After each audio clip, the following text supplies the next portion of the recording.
And we did see overnight a huge deal in the private equity market. BC Partners and Silver Lake Partners are buying medical care provider Multiplan. This is one of the biggest independent medical care providers for about $3.1 billion. That was the price tag. Well, now when you look forward, the question is, will this continue? Because if you look back at the second quarter, and it's really been a strong one, according to Prequin. They're an analysis group that's been looking at the private equity industry here and going to tell us what we expect. Mark O'Hare is one of the co-founders of Prequin. Tell us here, Mark, I mean, we've seen the deal flow pick up. Is it going to continue to do so throughout the year? I would absolutely say so. I mean, with the caveat that predictions are very difficult, but you know, all the right conditions are in place. The second quarter was the most active quarter for deals since the crash in 08. It was we saw 411 buyout transactions valued at $43 billion. That's 60% more than in Q1. Particularly strong growth in the US, even some growth in Europe, not so much in Europe, and good strong growth in Asia. And of those deals that capital ready. Yeah, of those deals, you point out in your research here that 50% of them were valued at less than $100 million. These are still sort of medium-sized deals.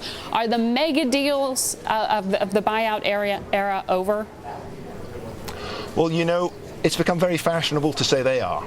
Right. Having said that, you know, there have been a few deals of above $2 billion this year already, and there's a very big one going on just now.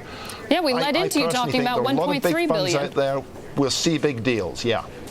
No, but give us a range there. When you say big, obviously it's been redefined in some terms. What is it? When you look at the deals that have been done and those going forward, how are they different? I mean, when you look at the covenants, when you look at how they're structured.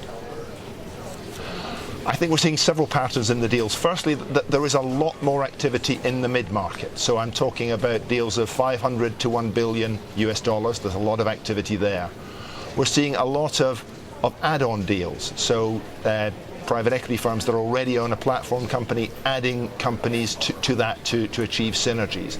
We're seeing a lot of secondary buyouts. So one buyout firm selling it to another. So we're seeing a lot of activity that's focused in the mid-market and focused on adding value to existing investments rather than financial engineering. There is leverage there, less than there was before, but it's coming back. Now, when you're making this projection of deal-making picking up, tell me how financial reform in the United States is going to change that, because as you well know, Volcker Rule and how banks participate in private equity is going to change. Look, it is going to have an impact in the medium to longer term. I think there's no doubt about that. Banks have been active players in the private equity market in terms of being sponsors of firms and deals. However, if you look at the short term, the next 2 or 3 years, the firms are out there. They have a lot of dry powder. There's nearly $1 trillion across the whole world in private equity, and no change to regulation for the banks is going to have much impact on that. So there's all the conditions are in there for more deal doing. There's a lot of capital available, and there's appetite from the investors and the private equity firms. Well, we look forward to continuing to track it and have you do that for us. Thank you.